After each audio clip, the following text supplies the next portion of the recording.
Okay बच्चों, so once again wish you all a very good evening. आज चालू करेंगे नया topic from the same old chapter, work power energy.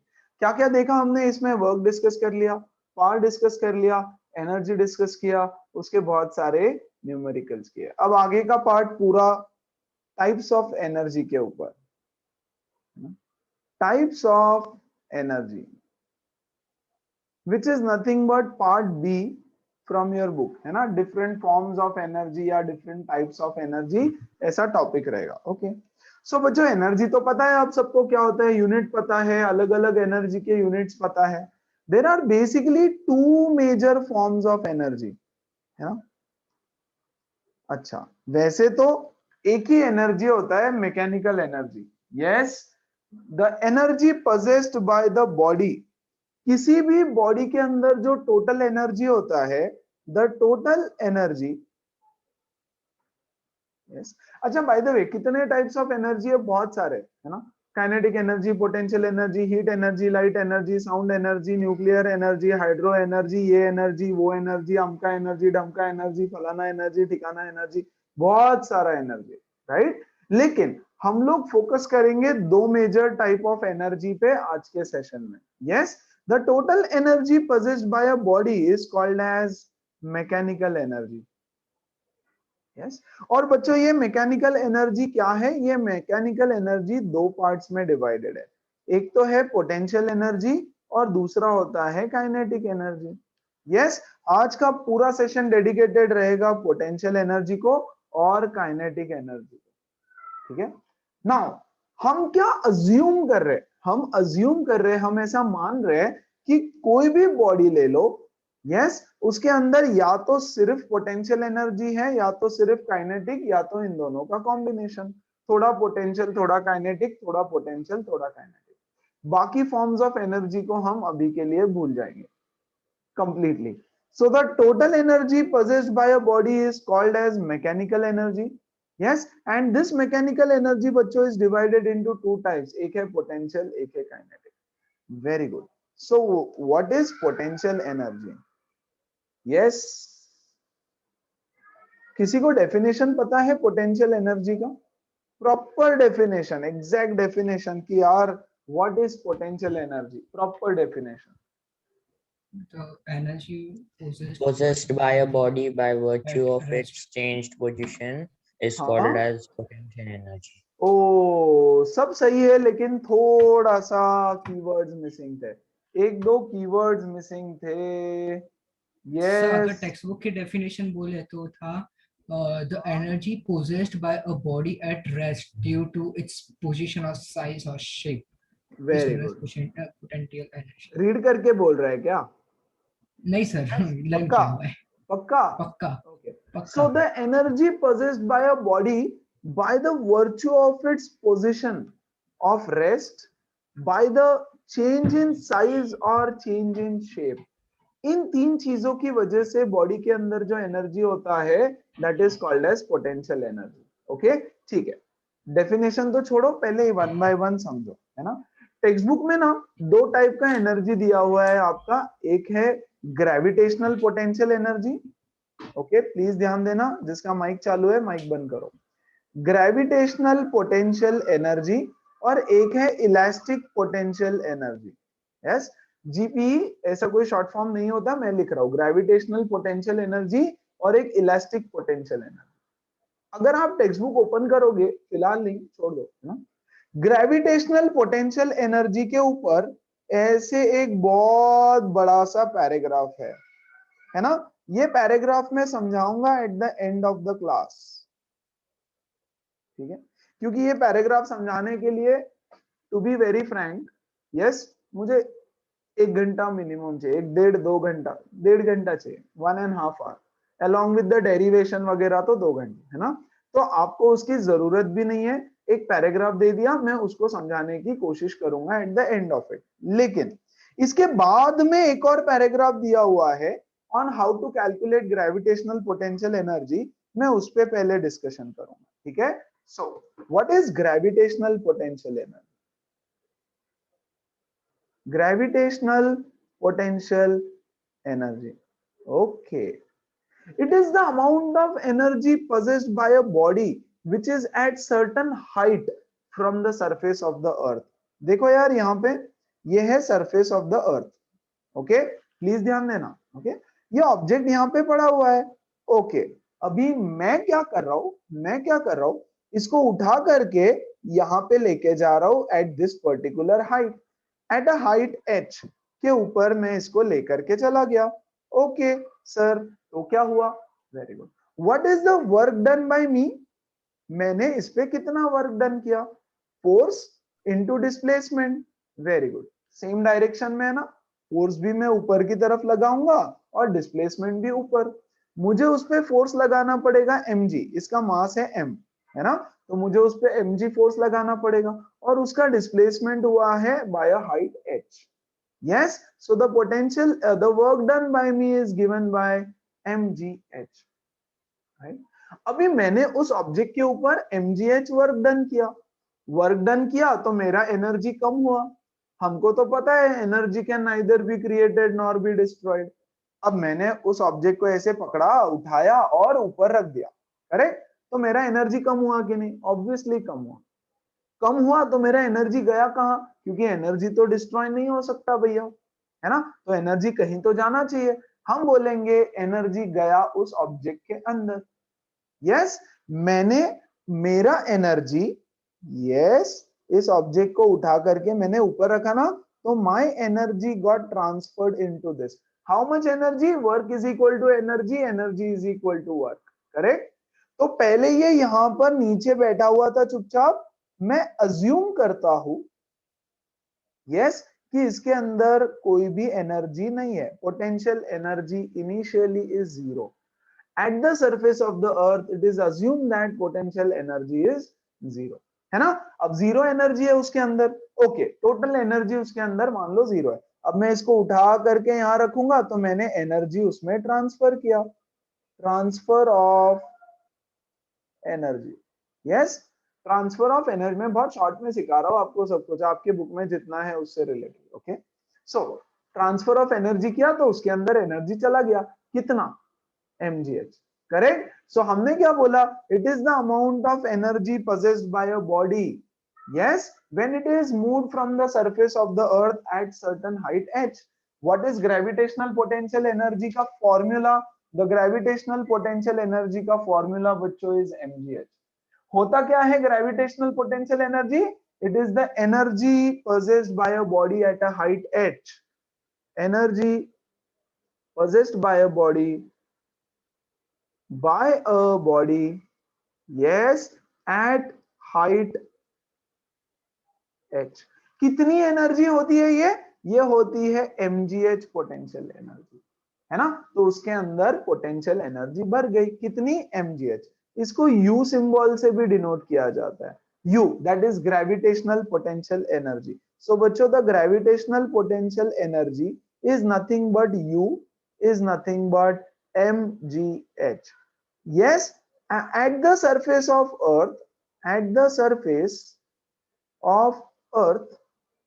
है ना, h is equal to 0. ये जो हाइट है ना ये अर्थ के सरफेस से होती है, तो h is equal to 0 होता है. तो mg into 0 is nothing but equal to 0, है ना. mg into 0 is nothing but 0.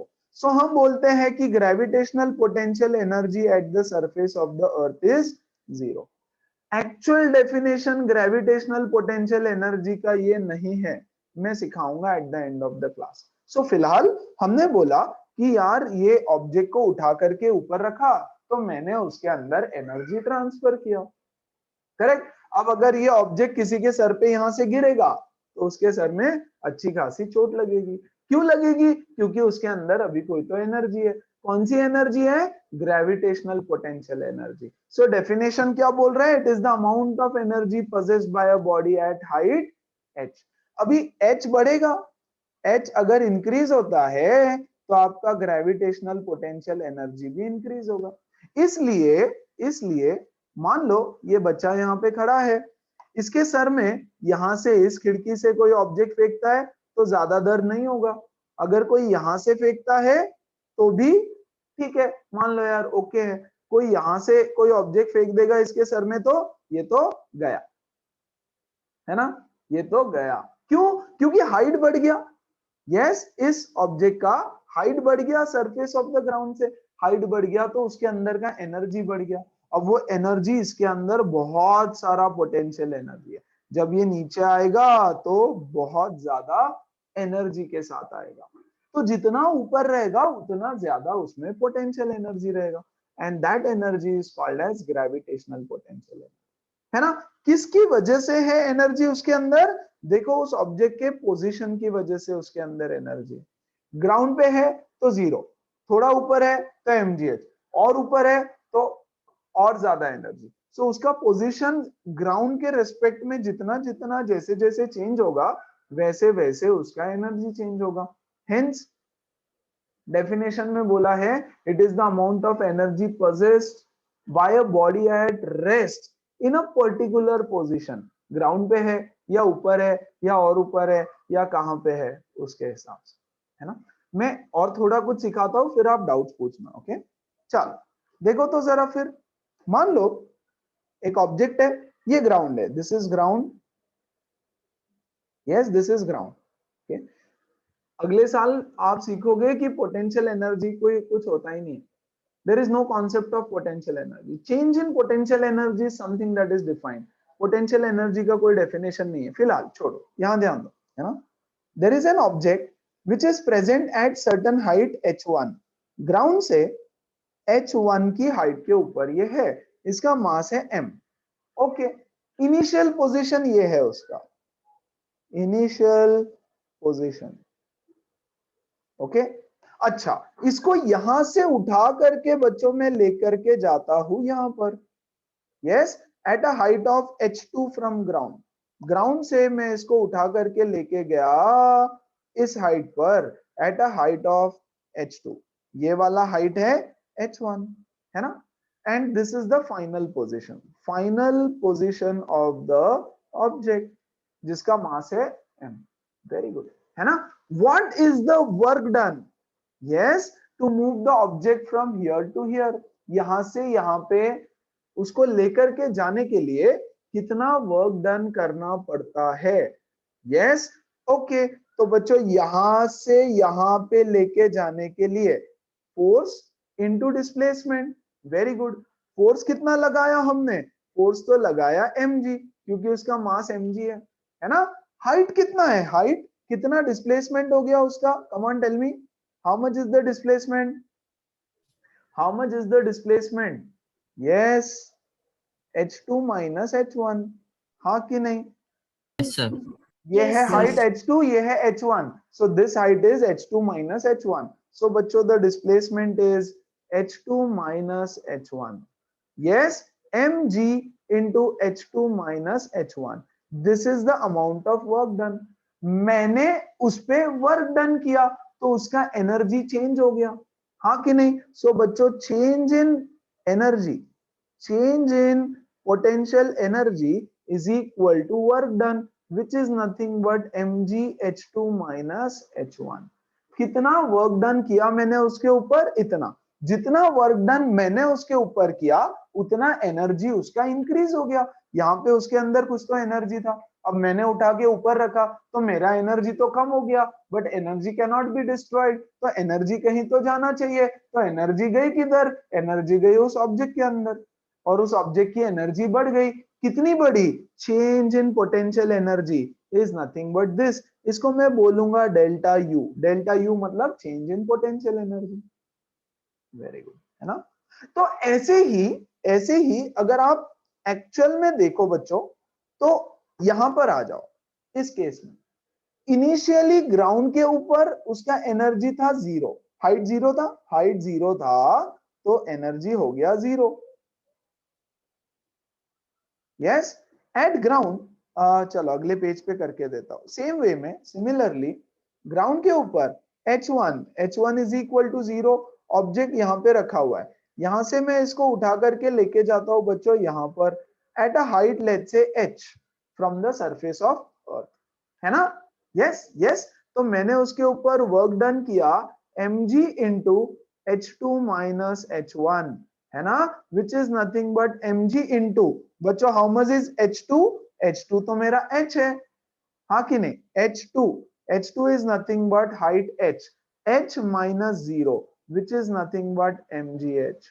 तो ये क्या है, ये है वर्क डन, ये है work done which is equal to mgh which is nothing but बच्चों change in energy, change in potential energy which is mgh delta u. potential energy कुछ नहीं होता, it is always change in potential energy, है ना.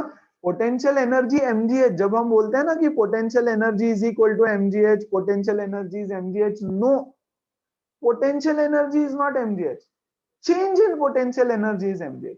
मतलब ground के reference में हमेशा पोटेंशियल एनर्जी को डिफाइन किया जाता है. ओके तो ये भी actually change in potential energy का ही फॉर्मूला है, लेकिन यहां पर आपका H1 ऑटोमेटिकली 0 था क्योंकि वो ग्राउंड पे रखा हुआ था. सो डिफाइन क्या किया जाता है, डिफाइन किया जाता है change in potential energy. So basically ये जो डेफिनेशन है ना, ये कहां गया, ये the energy possessed by a body at a height h is nothing but the change in potential energy with reference to the ground, that is where the height is equal to 0, है ना. अब इस पे इतना simple सा question रहेगा आपके exercise में, बोलेंगे an object is lifted from a height of 5 metre to a height of 7 metre, yes, और ऑब्जेक्ट का मास है 5 kg.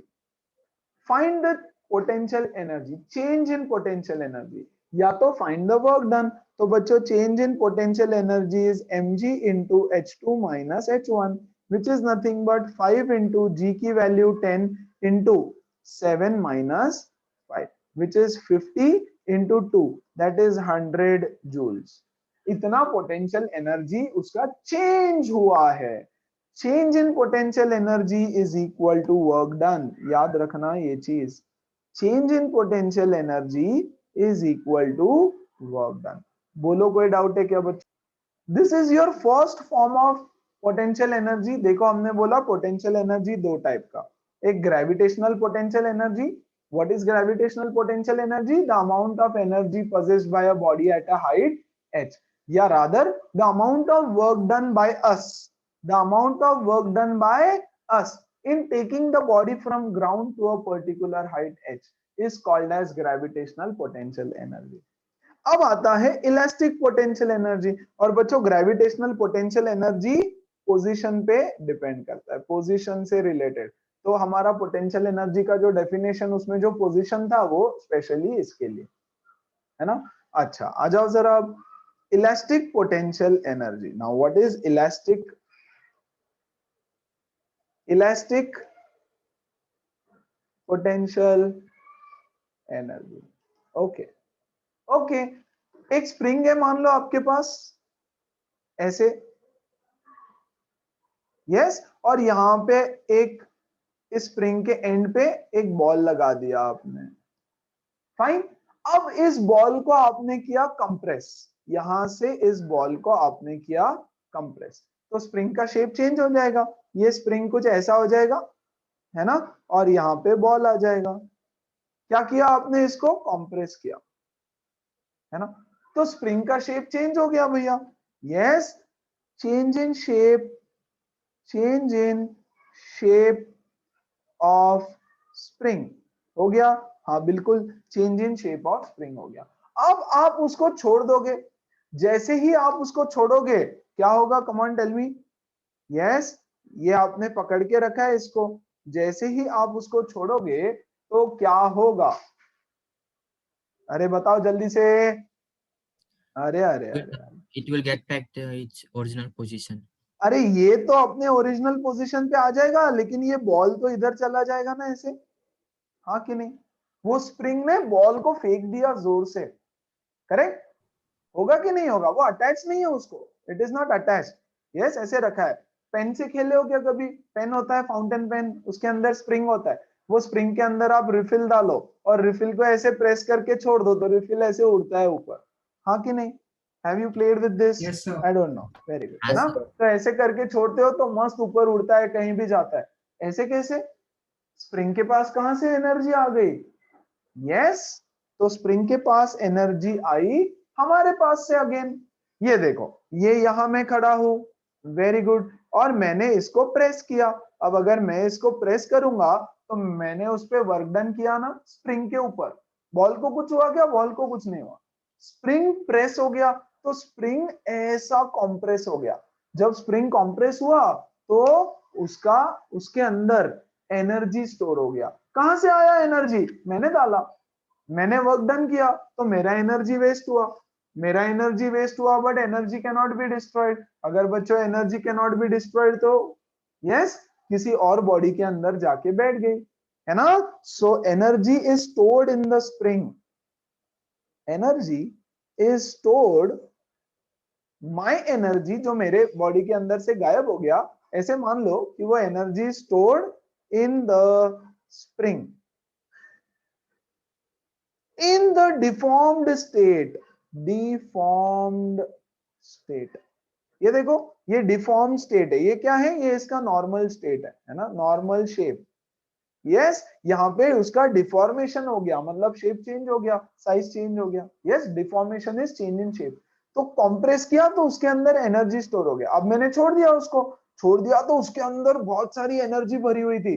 उस एनर्जी से उसने वो बॉल को धड़ाम से आगे फेंक दिया, तो ये बॉल काइनेटिक एनर्जी से आगे चला गया, है ना? और ये स्प्रिंग वापस अपनी जगह पे आ जाता है। Yes, so this energy that is stored in the spring in the deformed state is called as elastic potential energy. The energy stored in an object in its deformed state is called as potential energy, elastic potential energy। किसी भी elastic object के अंदर ये होती है। मान लो आपने rubber को जोर से खींचा, खींचा तो उस पर वर्क डन किया, मेरा वर्क डन उसके अंदर जाके स्टोर हो गया। अब उसको छोड़ दो, वापस अपनी जगह पे आ जाएगा खटक से। करेक्ट? कैसे क्या आया भाई? उसने एक रिस्टोरिंग फोर्स लगाया वापस आने के लिए, तो उसके अंदर एनर्जी स्टोर हो गई थी, वो वापस अपनी जगह पर आ गया। by using the elastic potential energy that is stored inside it when it is in the deformed state। तो जब वो अपना शेप चेंज करता है, जब वो डिफॉर्म स्टेट में है, तो उसने अपने अंदर कुछ एनर्जी स्टोर कर रखा है, जिसको हम बोलते हैं इलास्टिक पोटेंशियल एनर्जी। बोलो, इलास्टिक पोटेंशियल एनर्जी की कहानी क्लियर है सबको? कोई डाउट है? कम ऑन एवरीबॉडी, पक्का? 100%?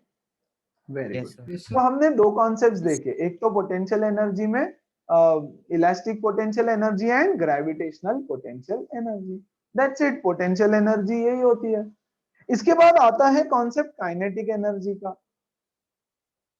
Kinetic energy, okay, what is kinetic energy? यार छोटे KG2 में थे तब से पढ़ रहे हैं आप लोग इसको, नर्सरी में, इनफैक्ट KG2 से भी नहीं, है ना? नर्सरी क्लास में थे तब से आपको सिखाया जा रहा है what is kinetic energy. The energy possessed by a body in motion। yes, the energy possessed by a body in motion is called as kinetic energy. अगर बॉडी मूव कर रही है, उसके अंदर स्पीड है, तो उसका जो एनर्जी होगा that is called as kinetic energy. अच्छा, ठीक है। Example, a moving bird, flying bird, yes, a car in motion, a running man, सब everything that is in motion has got kinetic energy। अब बच्चों, काइनेटिक एनर्जी के भी तीन type होते हैं। एक होता है ट्रांसलेशनल काइनेटिक एनर्जी, दूसरा होता है रोटेशनल काइनेटिक एनर्जी, और बच्चों तीसरा होता है vibrational kinetic energy. What is translational? When an object is moving in a straight line, straight line में अगर कोई ऑब्जेक्ट मूव कर रहा है तो हम बोलेंगे उसके अंदर है ट्रांसलेशनल काइनेटिक एनर्जी। कोई ऑब्जेक्ट अगर रोटेट कर रहा है, राउंड राउंड रोटेट, कोई ऑब्जेक्ट जैसे फैन रोटेट कर रहा है, तो हम बोलेंगे उसके अंदर है rotational kinetic energy. Rotating body. जैसे टॉप हो गया, टॉप रहता है ना यार ऐसा, हाँ कि नहीं, खेलते हो कि नहीं टॉप? Yes, sir. यस, सो ये जो टॉप है ये अगर रोटेट कर रहा होगा, यस, तो इसके अंदर होगा रोटेशनल काइनेटिक एनर्जी, और rotating fan rotational kinetic energy. और फिर एक होता है vibrational kinetic energy. Yes, what is vibrational? यार कोई पार्टिकल है जो टू एंड फ्रो आगे पीछे कर रहा है, एक पार्टिकल है जो आगे जा रहा है, पीछे जा रहा है और अपने मीन पोजीशन पे वापस आ रहा है, वाइब्रेट कर रहा है basically, to and fro motion. Yes, to and fro motion अगर कोई कर रहा है तो मोशन में तो है ना, सी हम मोशन की बात कर रहे हैं। अब मोशन हो सकता है ट्रांसलेशनल, स्ट्रेट लाइन, तो ट्रांसलेशनल काइनेटिक एनर्जी। रोटेट कर रहा है तो मोशन है अभी भी, यस, रोटेशनल, और वाइब्रेट कर रहा है मतलब भी मोशन है, सो वाइब्रेशनल काइनेटिक एनर्जी। तीन तरह की एनर्जी होती है। अच्छा, इसका एग्जांपल दे दो कोई, वाइब्रेशनल काइनेटिक एनर्जी। कौन से ऑब्जेक्ट्स में वाइब्रेशनल काइनेटिक एनर्जी पाया जाता है आपके अराउंड एवरीडे लाइफ में? यस, कम ऑन, बताओ फटाफट, कम ऑन यार, सिंपल। यस, ट्यूनिंग फोर्क है, ट्यूनिंग फोर्क। फिर गिटार सितार का स्ट्रिंग जब आप प्लग करते हो, यस, म्यूजिकल इंस्ट्रूमेंट्स का स्ट्रिंग, इसमें वाइब्रेशनल काइनेटिक एनर्जी होगा जब आपने उसको प्लग किया उसके बाद, ऑब्वियसली। यस, तो अगर कोई ऑब्जेक्ट, यस यस, क्या बोला? इन अ वे, मतलब बेल जब उसके बाहर के साइड को टच होती है तो क्या वाइब्रेशन। क्या चीज? बेल, बेल, अच्छा, वो ऐसा वाला बेल, राइट, जो आगे पीछे जा रहा है, ठीक है। गोंग वाला बेल है ना, जो टिंग डिंग डिंग डिंग Pendulum. डिंग डिंग आगे पीछे जा रहा है, पेंडुलम। यस, ये सारी चीजें वाइब्रेशनल काइनेटिक एनर्जी होती है, क्योंकि ना ही वो स्ट्रेट लाइन में जा रहे हैं ना ही पूरी तरह से रोटेट कर रहे हैं। Everybody clear? पक्का? Very good. यस। अब आ जाओ जरा, मोशन की बात हुई तो ध्यान से समझो। मोशन तो हमने यार लास्ट ईयर एक चैप्टर पढ़ लिया मोशन पे, तो अभी थोड़ा सा पढ़ना तो बनता है ना, चैप्टर तो नहीं लेकिन थोड़ा सा तो हम पढ़ ही सकते हैं उसके बारे में। चलो, अब काइनेटिक एनर्जी है क्या, ध्यान देना। वर्क एनर्जी थ्योरम सिखा रहा हूं, और वर्क एनर्जी थ्योरम के साथ साथ ही मैं आपको काइनेटिक एनर्जी का फॉर्मूला भी डिराइव करके दूंगा। ओके, सो एवरीबडी फुल ध्यान, full focus.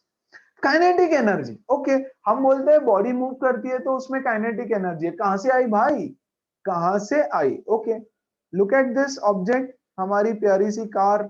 Very good, last year आपने देखा है इसको, है ना, इसको देखा है लास्ट ईयर, ये आ गई फिर से। और ये इसका मास है m, और ये मूव कर रही है बच्चों with the velocity u velocity से, इनिशियल वेलोसिटी है ना, बताया ना सबको? हाँ, वेरी गुड, यस, u से मूव कर रही है। अब कोई तो आया बच्चा, यस, रजनीकांत हीरो आया, कोई क्रिश आया, क्रिश 4 आया। ओके, क्रिश आया और क्रिश ने इसको मारा धक्का मारा मतलब फोर्स लगाया। वेरी गुड, फोर्स लगाया तो इसका डिस्प्लेसमेंट हो गया, है ना, s डिस्प्लेसमेंट हो गया इसका, और ये गाड़ी यहाँ पे आ गई। यस, और जब यहाँ पहुंची तो इसकी वेलोसिटी भी बढ़ जाएगी, फोर्स लगाया तो वेलोसिटी बढ़ के आगे जाएगा, है ना, और स्पीड बढ़ते जाएगा और उसका एक्सेलरेशन है a। यस, t टाइम में इसका मास तो m ही रहेगा। ओके, तो बच्चों ये जो कार है हमारी, उस पे फोर्स लगाया किसी ने, तो कृष्ण ने फोर्स लगाया।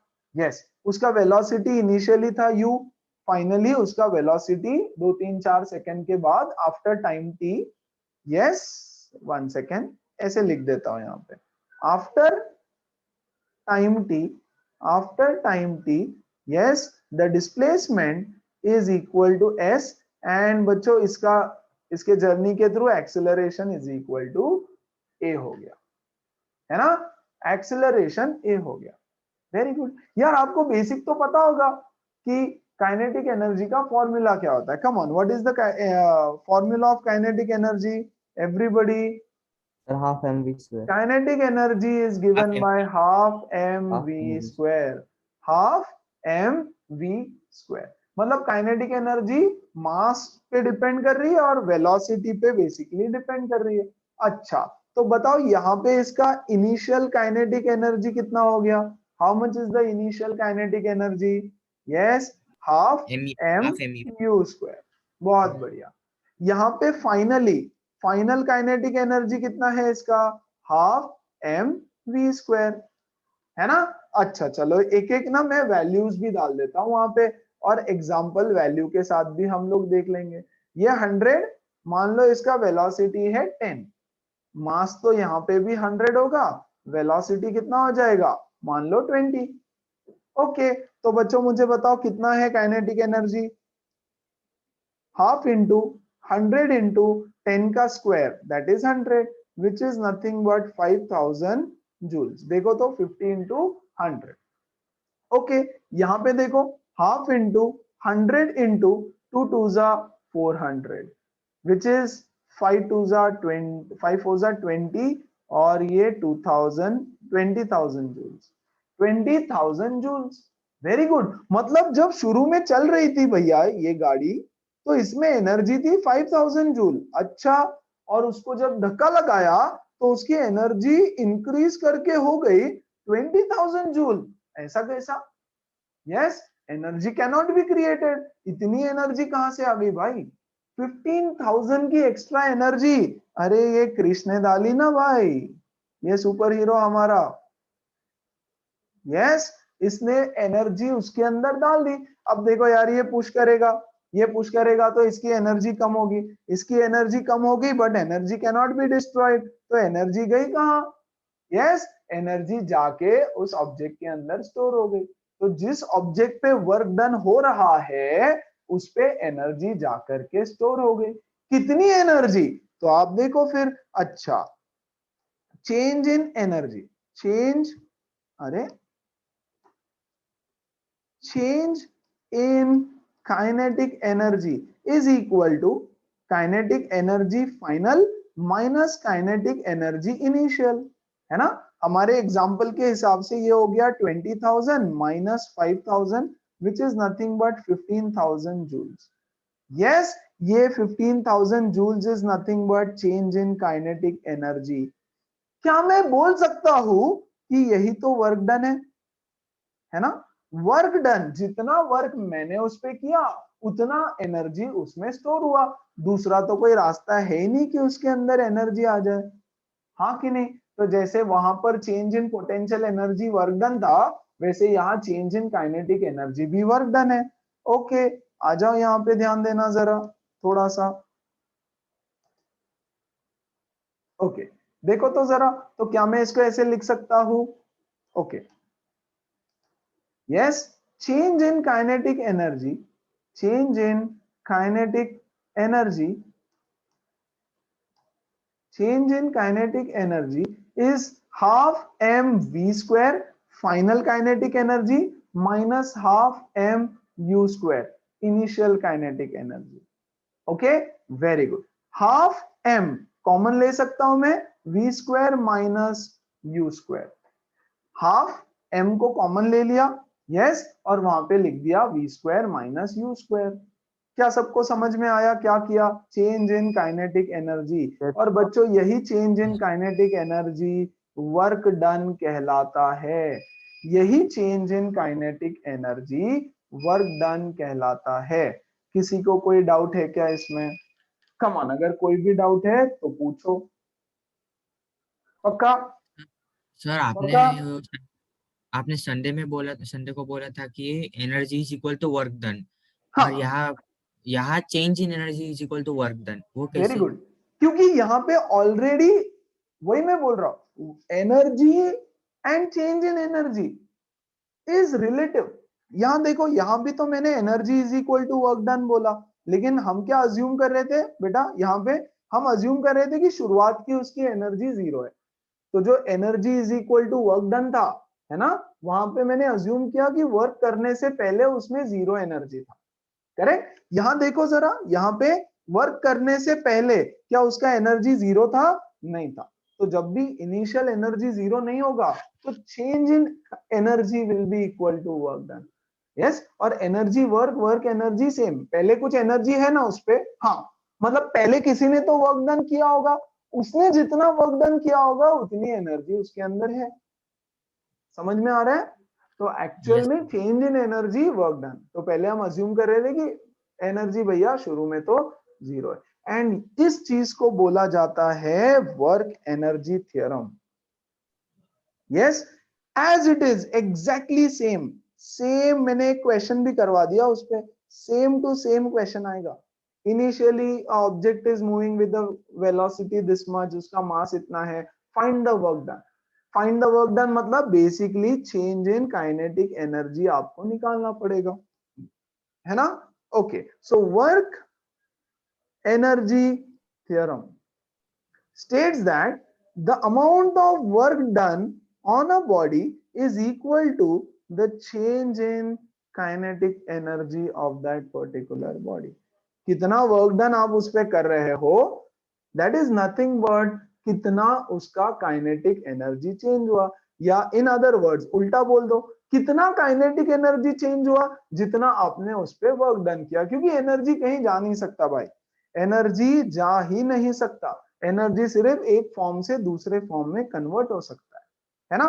तो मेरा मैकेनिकल एनर्जी उस कार के काइनेटिक एनर्जी में कन्वर्ट हो गया, दैट्स इट। तो एनर्जी कन्वर्ट हुआ है, कहीं गया नहीं, लेकिन मेरा एनर्जी कम हुआ, मतलब मैंने जितना वर्क डन किया वो एनर्जी कम हो गया, वो उसका कार का एनर्जी बढ़ गया।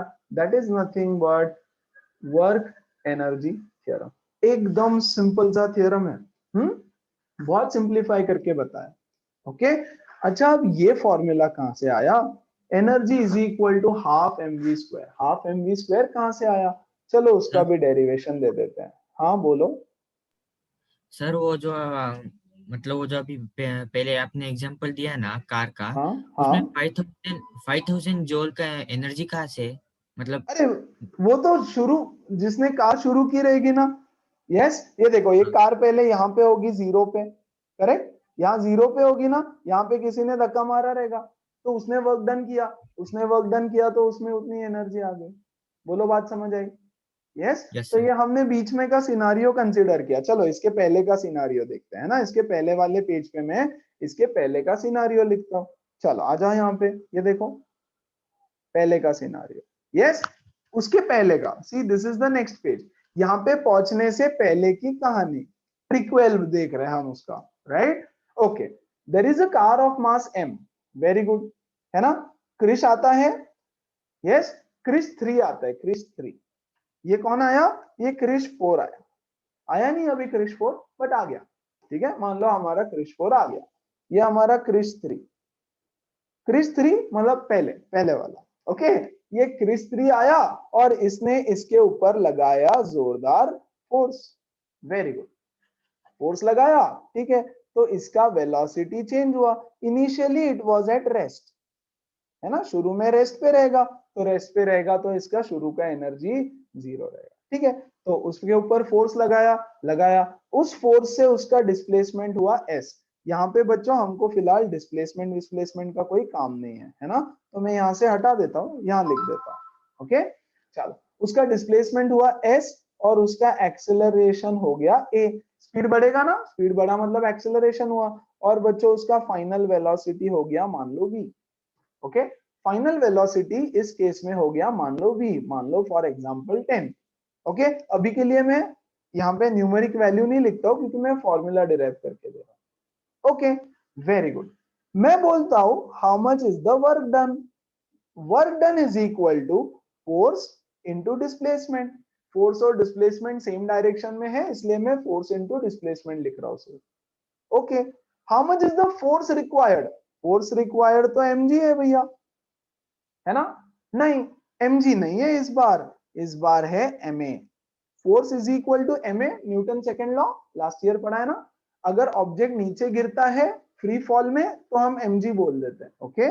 बट अभी के लिए ma, mass into acceleration according to Newton second law of motion, ठीक है। एंड ये हो गया displacement, very good. Straight line motion है, कांस्टेंट एक्सेलरेशन है, ठीक है। यहां आ जाओ जरा, साइड में मैं कुछ लिख रहा हूं, मैं साइड में लिख रहा हूं F is equal to ma, ये वाला हमने यूज किया इक्वेशन, यहां मैं लिख देता हूं फ्रॉम इक्वेशन नंबर 1। अब मेरे पास एक और इक्वेशन है, v square minus u square is equal to 2as। What is this? अच्छा ये क्या है? Newton second law, Newton second law of motion के थ्रू ये हमने डिराइव किया। And v square minus u square is equal to 2as, ये क्या है? This is the third equation of motion, equation of motion. हाँ ये तो हमने लास्ट ईयर सीखा है। सर पिछले सेशन में क्या सिखाया था ये याद नहीं है, लास्ट ईयर। हा हा हा हा हा, यस, कोई बात नहीं, आगे बढ़ते हैं। चलो, so v square minus u square is equal to 2as, ये हमने सीखा है। तो can I write from here s is equal to v square minus u square upon 2a? Very good, yes, ये 2a को इधर लेके आया, this is my equation number 2, है ना?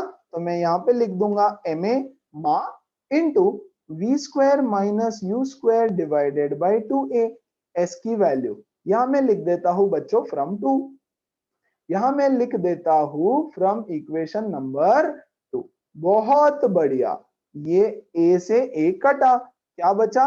Half m into v square minus u square, but u तो 0 है क्योंकि हमने तो रेस से शुरू किया था, इसीलिए half m v square, that is nothing but equal to work done.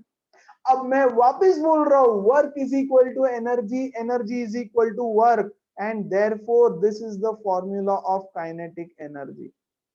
क्यों बोला मैंने energy is work, work is energy? क्योंकि भैया इनिशियल एनर्जी तो 0 था ना, तो एक्चुअली तो चेंज इन एनर्जी हुआ कि नहीं? सच बताओ, चेंज इन एनर्जी ही हुआ एक्चुअली, लेकिन शुरू में 0 था इसीलिए हम चेंज नहीं बोलते उसको। लेकिन एनर्जी कुछ नहीं है, it is always always always change in energy, always. सिर्फ इजी होता है तो इसीलिए हम work is equal to energy बोल देते हैं, है ना? सो ये वर्क डन हुआ इसके ऊपर, ये वर्क डन हुआ मतलब मैंने इस पे इतना काम किया। देखो वंस अगेन वही सारी चीजें रिपीट कर रहा हूं बच्चों बार बार, मैंने इसके ऊपर हाफ mv स्क्वायर इतना वर्क किया, ओके, वर्क किया तो मेरी एनर्जी तो कम हो गई, मेरी एनर्जी कम हुई तो गई कहां? गई उस कार के मोशन में, उस कार का मोशन हो गया। देखो मोशन हो गया मतलब मोशन को तो हम काइनेटिक एनर्जी बोलते हैं, तो हम बोलेंगे कि उसका काइनेटिक एनर्जी बढ़ गया। कितने से बढ़ा? हाफ mv स्क्वायर से बढ़ा। Change in kinetic energy is half mv square, क्योंकि इनिशियल 0 था वो ऑटोमेटिकली सिर्फ हाफ mv स्क्वायर होगा। लेकिन बच्चों जब इनिशियल 0 नहीं है तो मेरा फॉर्मूला हो जाएगा half m into u square minus v square, and that is work energy theorem जो हम स्टार्टिंग से पढ़ रहे कि मैंने उस पे काम किया, मेरा वर्क उसके अंदर जाके उसकी एनर्जी बन गया। अगर शुरू में उसकी एनर्जी 0 होगी तो मैं सिर्फ एनर्जी बोल देता हूं, एक्चुअली तो चेंज इन एनर्जी ही है, और शुरू में उसके अंदर कुछ एनर्जी होगी तो मैं चेंज बोलूंगा, क्योंकि मेरे वर्क डन से उसका एनर्जी चेंज हुआ है ना? क्या सब लोगों को सब कुछ समझ में आया? Come on tell me. Okay, so छोटा सा recap of what we studied today. We started off with types of energy. तो अभी के लिए हम बोलेंगे हीट, लाइट, साउंड, ये वो कोई एनर्जी नहीं है। एनर्जी होती है mechanical energy. What is total mechanical energy? Mechanical energy is the total potential plus kinetic energy possessed in a body. Okay, potential energy दो टाइप का, gravitational potential energy, elastic potential energy.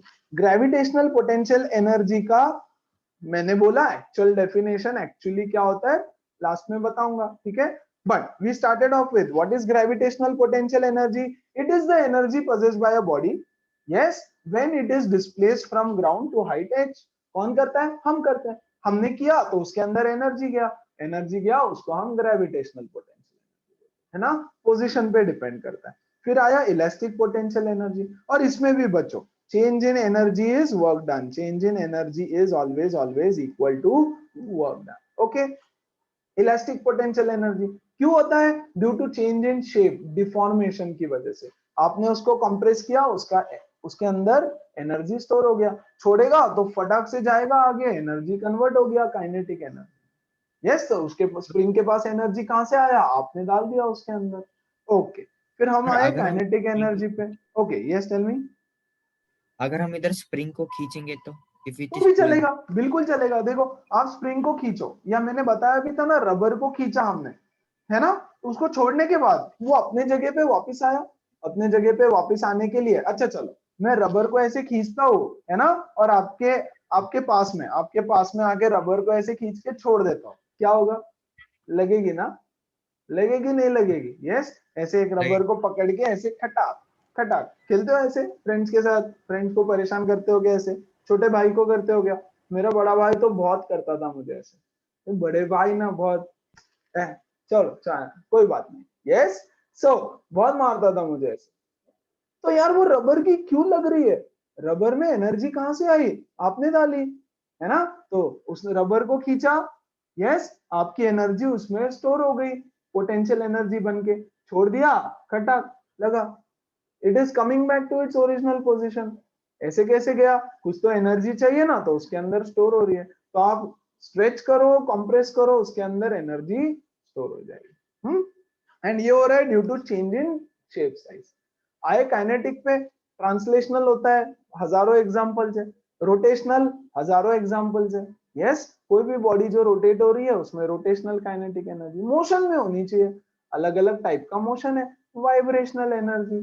Very good. फिर हमने derive किया kinetic energy का formula. Yes, गाड़ी है, rest पे है, आके फोर्स लगाया, उसका डिस्प्लेसमेंट हुआ s। हमने बोला work is equal to force into displacement. Yes, but force is equal to mass into acceleration. कितना फोर्स लगेगा इसको? अगर इसका एक्सेलरेशन a चाहिए तो कितना फोर्स लगेगा? ma। And s is equal to v square minus u square by 2a। a से a काट दिया। देखो यहां पर भी बच्चों प्लीज चेंज इन एनर्जी है यहां पर भी, लेकिन क्योंकि initial energy initial velocity zero था, हमारा u जीरो हो गया। u जीरो हो गया तो बचा v स्क्वायर, है ना? So work done changes to kinetic energy. वही चीज हमने मोशन वाले की, ऑलरेडी मोशन में है और धक्का लगाया और स्पीड बढ़ गया, और स्पीड बढ़ गया तो और एनर्जी बढ़ गया, और एनर्जी बढ़ गया तो ये होगा, है ना? क्या ये वर्क डन नेगेटिव भी हो सकता है? Of course. अगर आप कार को रोकने की कोशिश करोगे तो एनर्जी नेगेटिव हो जाएगा। देखो तो जरा, ये कार है, it is already moving with a velocity of 20। It is already moving बच्चों, यहीं पे बता देता हूं, okay, it is already moving with the velocity of 20। आप इसको स्टॉप करने की कोशिश करते हो, लेकिन ये धीरे धीरे धीरे धीरे यहाँ पे जाकर के स्टॉप हो जाएगी। यस, तो इसका initial velocity 20, final velocity 0। Mass is equal to 100 kg, यहाँ पर भी mass is 100 kg। Yes, what is the work done? आपको बोला find the work done, so work is equal to half into m into v square minus u square. हाँ कि नहीं? Half m v square minus u square. Okay, तो हम डालेंगे half into 100 into v square माने 0 का square 0 minus 20 का square that is 400। ये हो गया 50, 5 4 जा 20 माइनस 20,000 जूल्स। माइनस 20,000 जूल्स मतलब बच्चों वर्क डन यहाँ पे नेगेटिव आया। ऑब्वियस सी बात है, फोर्स लगाया इधर की तरफ और मोशन डिस्प्लेसमेंट हो रहा है इधर की तरफ, तो वर्क डन तो नेगेटिव ही होगा। यस, तो यहाँ पर भी ये काम करेगा, है ना? उसके अंदर कितना आपने एनर्जी लगी? हाँ, यस, इसके अंदर कितनी एनर्जी स्टोर हो गई? 20,000 जूल। माइनस साइन तो सिर्फ ये बताता है कि फोर्स और डिस्प्लेसमेंट ऑपोजिट डायरेक्शन में थे, है ना? डी एक्सिलरेट हो रहा है, डिसिलरेट हो रहा है ना, रिटार्डेशन हो रहा है। यस, तो आज के बाद आपको बोलेंगे वर्क डन क्या होता है।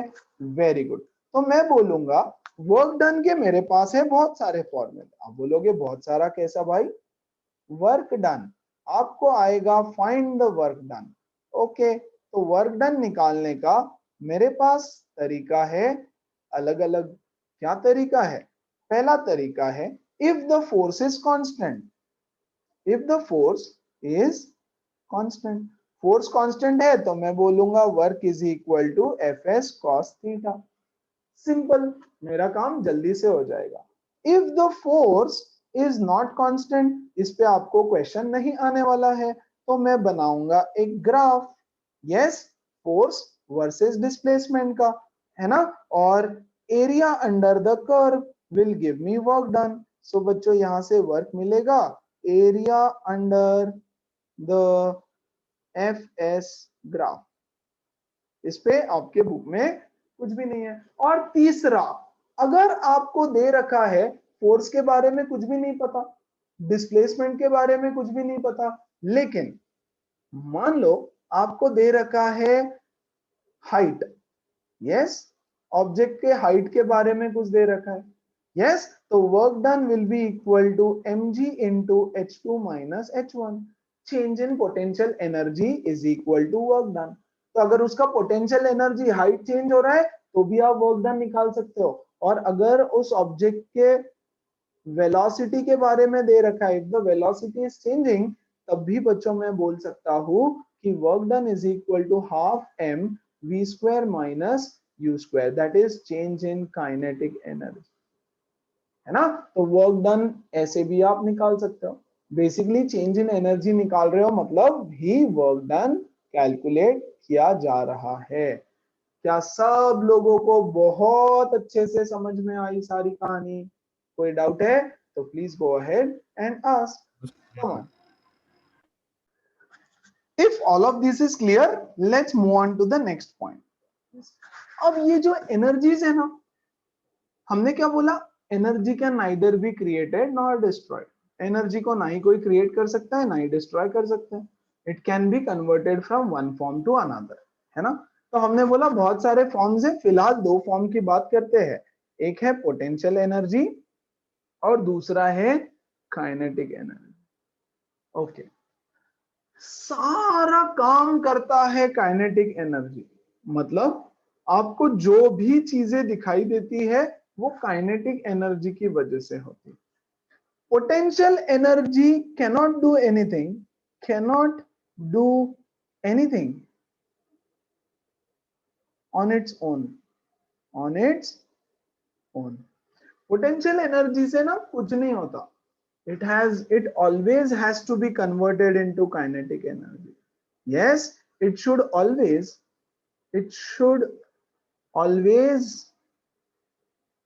be converted, or it is always converted, है ना, naturally भी। should तो ठीक है, it is always converted to kinetic energy first, है ना। पहले वो काइनेटिक एनर्जी में कन्वर्ट होगा, फिर ही पोटेंशियल एनर्जी किसी काम का है। चलो आ जाओ एग्जांपल के तौर पे।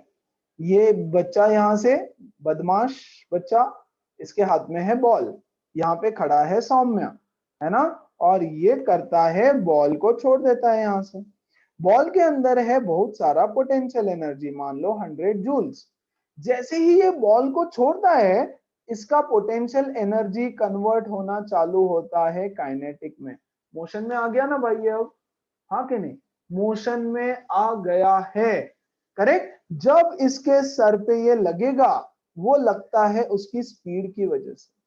उसमें अगर कोई स्पीड नहीं होती, मान लो वो बॉल लेके आया और धीरे से ऐसे सर पे लग दिया, तो लगेगी क्या? नहीं। अच्छा मुझे बताओ, इस हाइट के ऊपर उसमें अभी भी उतना ही पोटेंशियल एनर्जी है, mgh।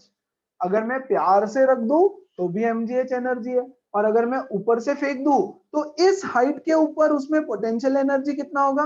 mgh, है ना। तो mgh की वजह से कुछ हो रहा है क्या? नहीं। उसके अंदर जो स्पीड है उसकी वजह से सारा नुकसान हो रहा है। यस। अच्छा देखो, बहुत सारे एग्जांपल्स देता हूं, फिर डाउट्स पूछ लेना। ओके, ये स्प्रिंग है, ये स्प्रिंग को हमने कॉम्प्रेस कर रखा है। तो जब हमने इसको प्रेस करके कॉम्प्रेस कर रखा है, इसके अंदर है इलास्टिक पोटेंशियल एनर्जी। ये इलास्टिक पोटेंशियल एनर्जी कुछ काम की है क्या? कोई काम की नहीं है।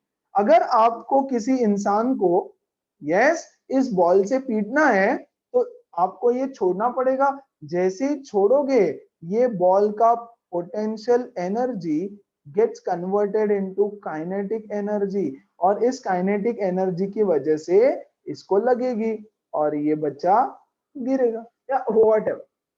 बोलो बात समझ में आई? है ना।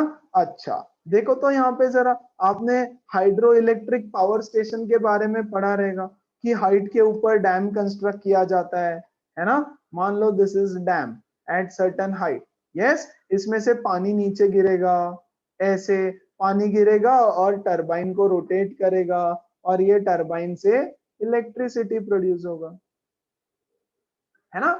क्या पोटेंशियल एनर्जी से इलेक्ट्रिसिटी प्रोड्यूस हुआ? नहीं, यहाँ पर वाटर है, वेरी गुड, ये वाटर के अंदर है बहुत सारा पोटेंशियल एनर्जी। जब ये नीचे आता है तो इसका पोटेंशियल एनर्जी कन्वर्ट होता है काइनेटिक एनर्जी में।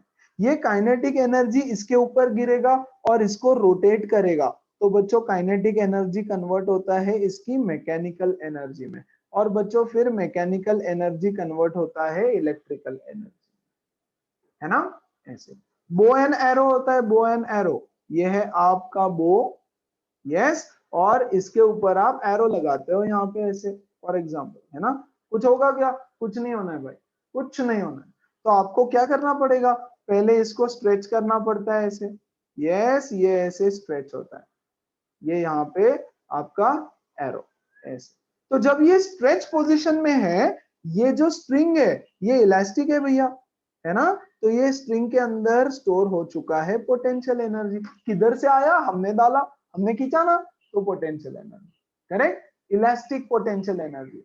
ये एरो जा करके, यस, इस कुंभकर्ण के, रावण के पेट में लगेगा ऐसे, दुबुक इधर, correct.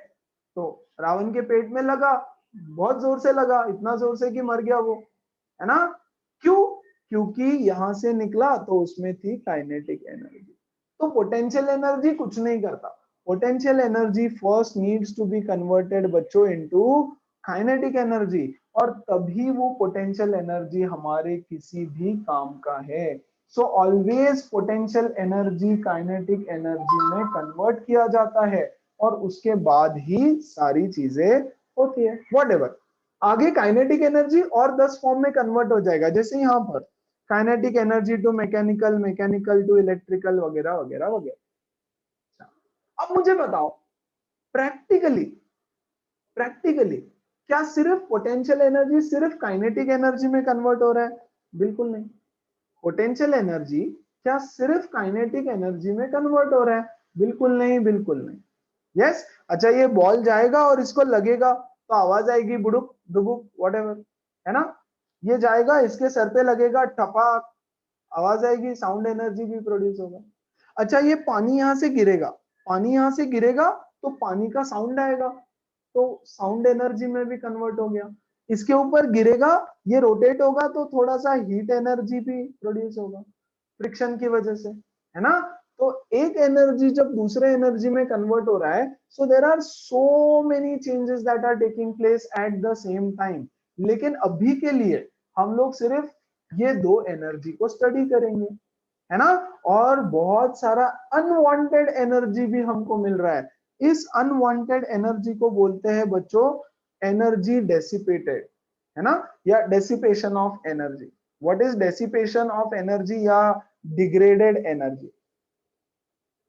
degraded energy. What do you mean by degraded energy? Yes, the wasted energy, by product वाला जो एनर्जी होता है ना, wasted energy which is of no use for me, which is of no use for us, is called as degraded energy, है ना। Undesirable, non useful, बहुत सारे इसको कीवर्ड्स आप बोल सकते हो। वेस्टेड एनर्जी है, undesirable, undesirable energy, non useful energy, है ना, जो मेरे किसी काम का नहीं है। मेरे काम का जो था वो ज्यादा है माना, लेकिन हमारे काम का नहीं है वो थोड़ा। जैसे और एक मान लो ये है बल्ब, बल्ब का काम क्या है? लाइट प्रोड्यूस करना। बल्ब का मेन काम क्या है?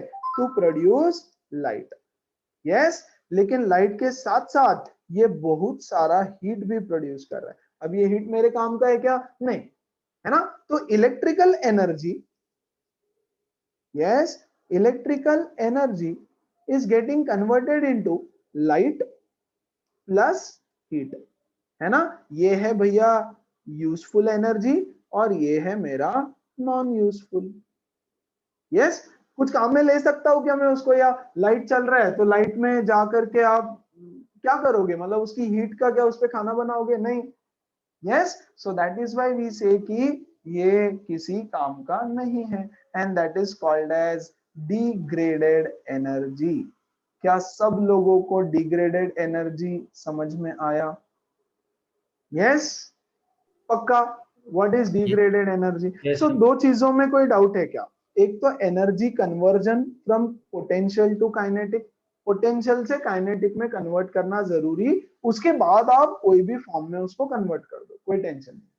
सो energy conversion from potential to kinetic and degraded energy क्या होता है? आपके बुक में लास्ट में एक ऐसा डिग्रेडेड एनर्जी पे एक बॉक्स के अंदर एक पैराग्राफ दिया रहेगा विथ अ फ्यू एग्जांपल्स, तो वो डिग्रेडेड एनर्जी आपको पढ़ना है अच्छे से। मैंने पूरा समझा, छोटा सा एक छोटा सा पैराग्राफ दिया रहेगा। Yes, so that is degraded non useful energy.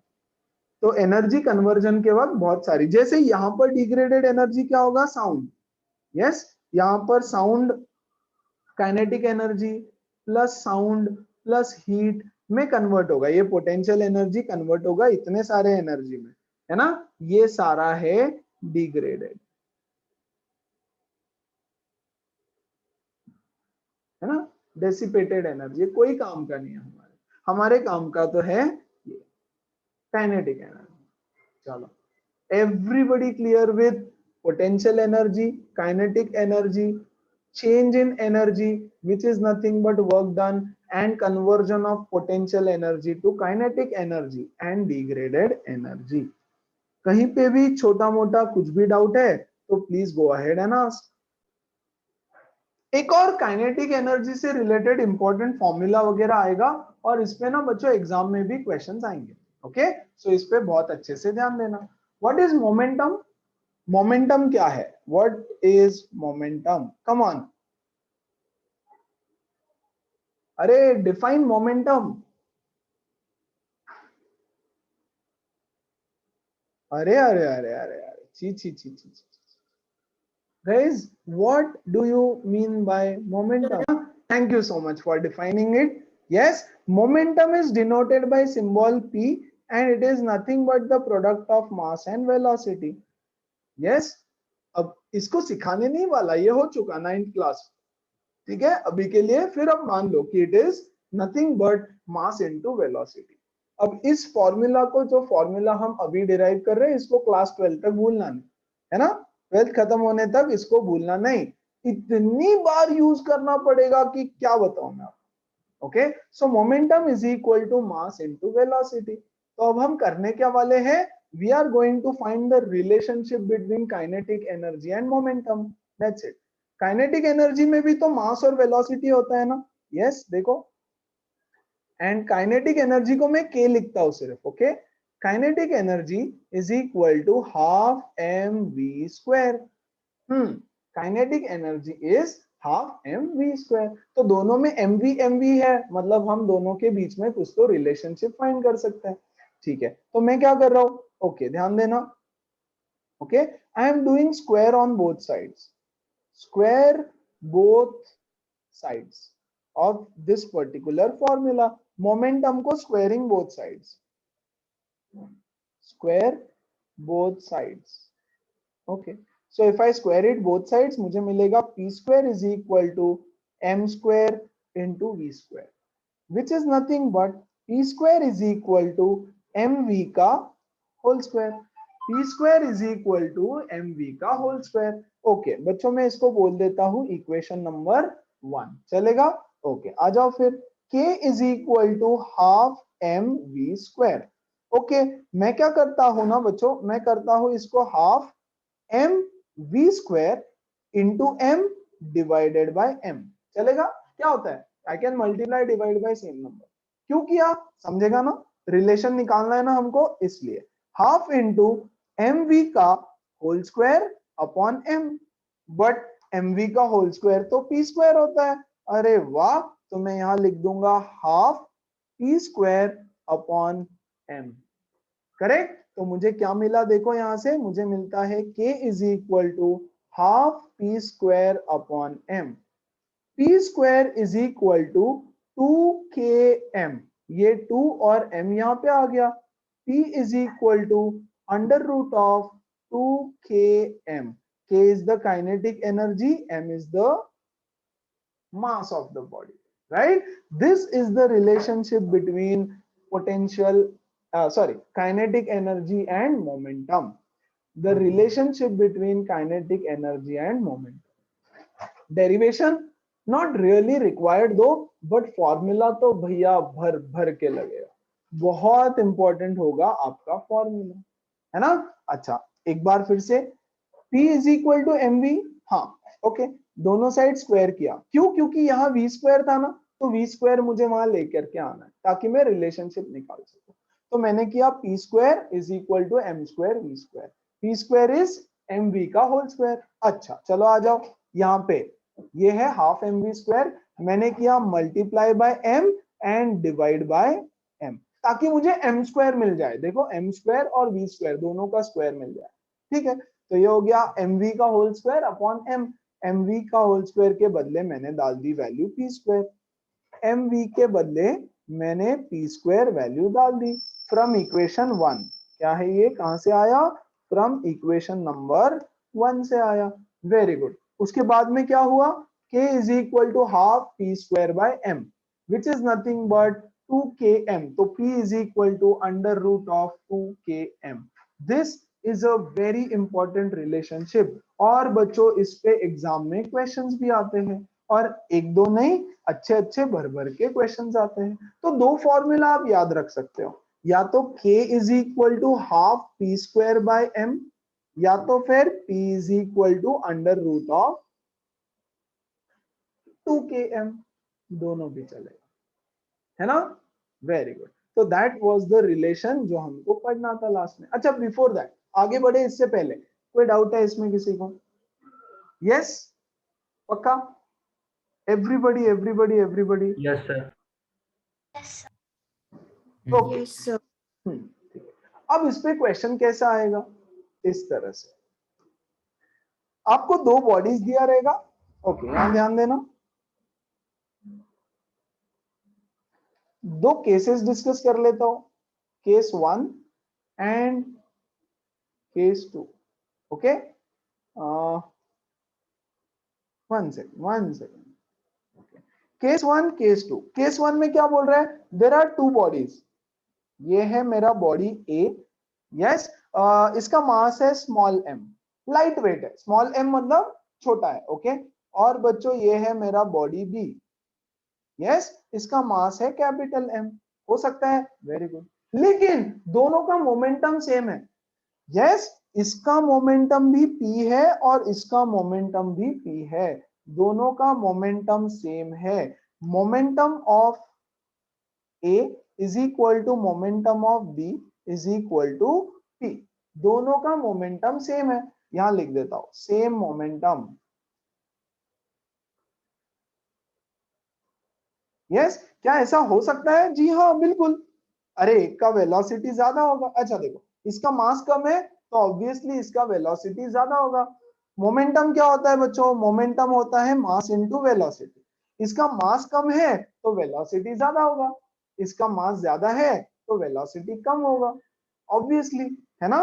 तो इन दोनों का momentum is same, same momentum. Very good. Question आएगा किसका काइनेटिक एनर्जी ज्यादा है, और compare the kinetic energies, compare their kinetic energies. Okay तो बच्चा kinetic energy of A divided by kinetic energy of B, ऐसा आपको क्वेश्चन पूछा है। Very good. तो बच्चा what is kinetic energy of A, half p square upon m, formula पता होना चाहिए, हाफ इनटू इसका मोमेंटम है P square upon small m divided by half p square divided by capital M, है ना। लेकिन कॉमन सेंस से logically किसका काइनेटिक एनर्जी ज्यादा है, ए का, ए का काइनेटिक एनर्जी ज्यादा है। लेकिन वो बोल रहे हैं कि कितना है, कितना ज्यादा है बताओ। ओके, तो हाफ से हाफ कटा, पी स्क्वायर से पी स्क्वायर कटा, ये m ऊपर जाके क्या हो जाएगा, capital M upon small m, है ना। Very good. So kinetic energy of A upon kinetic energy of B is equal to capital M upon small m। मैंने बोला कैपिटल M बड़ा है, यहां लिख देता हूं, capital M is greater than small m, therefore I can say kinetic kinetic energy of A is greater than kinetic energy of B। कुछ नहीं, बस आपको पूछेंगे कि किसका काइनेटिक एनर्जी कम है, ज्यादा है, या find the ratio of their kinetic energies. तो बस आपको capital M by small m is the ratio of their kinetic energy. क्या सबको समझ में आया?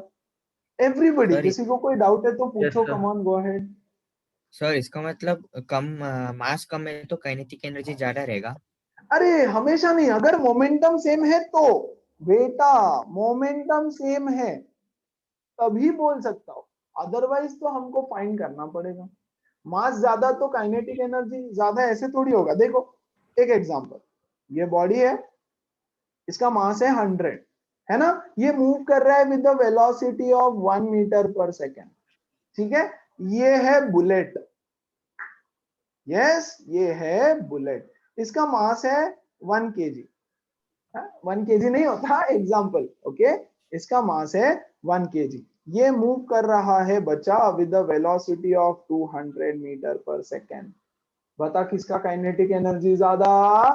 इसका काइनेटिक एनर्जी ज्यादा, है ना। तो ऐसा थोड़ी है कि जिसका मास कम है उसका काइनेटिक एनर्जी कम है, ज्यादा है, ऐसा कुछ नहीं। अच्छा दूसरा केस देखो, दूसरा केस देखो, ठीक है। ये है बलून, ठीक है। दूसरा केस, ये है इतना बड़ा बलून, ठीक है, लेकिन बहुत स्पीड में मूव कर रहा है, यस बहुत ज्यादा फास्ट मूव कर रहा है। या कोई भी पत्थर ले लो यार, बड़ा पत्थर ले लो यार, एक बिग स्टोन, बहुत बड़ा स्टोन है, इसका मास है 100 kg और ये मूव कर रहा है 100 मीटर पर सेकेंड। और ये छोटा सा एक ऑब्जेक्ट है, कोई तो बहुत छोटा, यस 1 kg का, और ये मूव कर रहा है 1 मीटर पर सेकेंड, यस। तो इसका काइनेटिक एनर्जी ज्यादा है ऑब्वियसली। तो ऐसे नहीं बोल सकते, ये कौन से केस में है, जब दोनों का मोमेंटम सेम होगा तब की बात है सिर्फ। तो दैट इज इंपॉर्टेंट टू सी कि हम लोग मोमेंटम सेम रख रहे हैं दोनों का। बोलो बात समझ में आई? यस। अब case number 2, same to same, same to same, ये है ऑब्जेक्ट ए मास m, ये है हमारा b बड़ा ढोलू मोटू of mass capital M, and capital M is greater than small m। इस बारी हम क्या करेंगे, हम बोलेंगे kinetic energy of A is same as kinetic energy of B and that is equal to K। दोनों का काइनेटिक एनर्जी सेम है, हो सकता है क्या? बिल्कुल हो सकता है, क्यों नहीं हो सकता, है ना। देखो यहाँ पे ये है 1 kg का object, it is moving with the speed of 10 metre per second, तो इसका काइनेटिक एनर्जी कितना हो गया, half into 100 which is 50, which is 50। Okay, ये है बहुत बड़ा ऑब्जेक्ट, ठीक है। इसका काइनेटिक एनर्जी, इसका मास है, इसका मास है 100 and it is moving with the velocity of 1, it is moving with the velocity of 1, so half into 100 into 1 कितना है, 50। तो काइनेटिक एनर्जी सेम है, हो सकता है, राइट। इट विल डिपेंड कि उसका मास कितना है, वेलोसिटी कितना है ना, तो उस पर डिपेंड करेगा। ओके, तो इस बारी हम बोल रहे हैं कि दोनों का काइनेटिक एनर्जी सेम है। कंपेयर देयर मोमेंटम, मोमेंटम को कंपेयर करो, तो मैं बोलूंगा momentum of A divided by momentum of B is equal to, बस फॉर्मूला पता हो तो आप सब कुछ कर सकते हो। ये तो सारा डेरिवेशंस डायरेक्ट रिजल्ट्स बुक में दिए है तो हम लिख रहे हैं। Momentum is equal to √2km, √2km। तो A का मोमेंटम में लिखता हूं √2k small m upon √2k capital M। Very good, दोनों को एक रूट में डाल देते हैं, 2k small m 2k capital M। Very good, 2k से 2k कटा 2k से 2k कटा, 2 से 2 कटा, k से k कटा, है ना। तो मोमेंटम क्या आएगा हमारा, हमारा momentum of A upon momentum of B is equal to, अरे is equal to under root m upon capital M. Yes, square root of small m upon square root of capital M. बताओ किसका momentum ज्यादा है, A का कि B का, A का या B का? यस लेट्स कम ऑन यार, ये तो मतलब अब momentum of A upon momentum of B is equal to under root small m upon under root capital M, हाँ कि नहीं? तो ये वैल्यू कितनी हो जाएगी, 0 पॉइंट समथिंग, 0.245. अच्छा ये छोटू है ना, ये छोटू है, तो इसको मैं लिख देता हूँ 16 फॉर एग्जाम्पल, और इसका बहुत सारा मास है, इसका मास बड़ा है, तो मान लो मैं इसको लिख देता हूँ 100, चलेगा, which is equal to 4/10, which is equal to 4/10, सही बात, which is nothing but 0.4. 0.4. So momentum of A is 0.4 times of momentum of B, है ना। तो momentum of A देखो 0.4 times है, मतलब momentum of A छोटा है. Yes, so momentum of B is greater than momentum of A. आप direct formula use कर सकते हो, अगर आपको बोले कंपेयर देयर मोमेंटम्स, तो you can use this direct formula.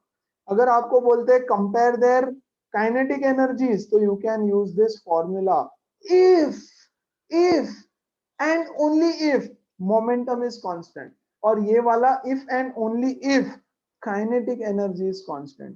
और अगर ये सब याद करने में दिक्कत होती है तो कुछ नहीं, डायरेक्ट डिवाइड करने का, ये फॉर्मूला तो याद करना ही पड़ेगा आपको, ये दोनों याद करो, डिवाइड करो, सेम हो नहीं हो व्हाटएवर, आप फॉर्मूला डालो, डिवाइड करो, put in the values and solve. बोलो क्या सब लोगों को समझ में आया? इसके बाद आपके बुक में अगर आप देखोगे कौन सा टॉपिक है, तो इसके बाद चालू होता है energy conversions. Yes, different types of energy, solar, hydro, wind, अमका डमका, ओके, वो सारा, और फिर एनर्जी कन्वर्जन एक फॉर्म से दूसरे फॉर्म में, है ना. विंड मिल में क्या कन्वर्जन होता है, पावर प्लांट में क्या होता है, सेल में क्या होता है, और ये सब तो आप ऑलरेडी पढ़ चुके. जिसके डाउट्स का डिस्कशन हम लोग करेंगे. ओके, चलो देन.